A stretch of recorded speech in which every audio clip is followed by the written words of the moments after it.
The cases of measles continue to climb here in the borderland. Yeah, and we've learned of new cases in both El Paso and Doña Ana County in southern New Mexico. Here in El Paso today, 5 new measles cases were confirmed, bringing the total to 13. Health officials say the latest cases include an unvaccinated man in his 20s, 2 unvaccinated children, a woman in her 50s whose vaccination status is unknown, and a man in his 60s also with an unknown vaccination status. Now, the city also says that if you were at the following places on these dates, you may have been exposed.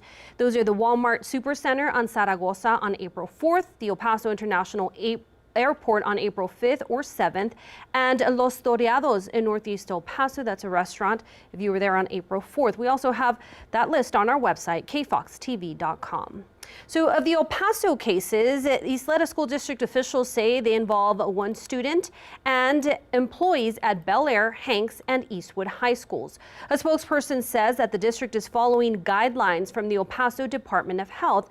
It's now telling students and staff at the affected campuses who are exempt from vaccines or are unvaccinated to stay home. The health department says they should not attend school for 21 days after the onset of the last known measles case in the building.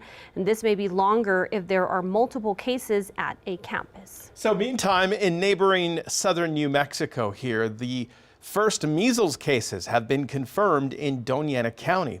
Health officials say that an unvaccinated child contracted the virus through Las Cruces Public Schools. They say the child does not appear to be a student. The health department warns that several locations may have been exposed, including Memorial Medical Center and a local preschool. Now, health officials say children under 4 are especially at risk, as many haven't yet completed their vaccinations. At Flowers Garden Child Development Center in Northeast El Paso, staff is stepping up safety, checking temperatures, disinfecting toys, and keeping age groups separated to help stop the spread. Now what we're for sure focusing on is what are the symptoms, and then once we see the symptoms, then children have to go home to get to go be seen by a doctor. The Texas Department of Health has offered to financially support daycare centers in case of an exposure-related closure.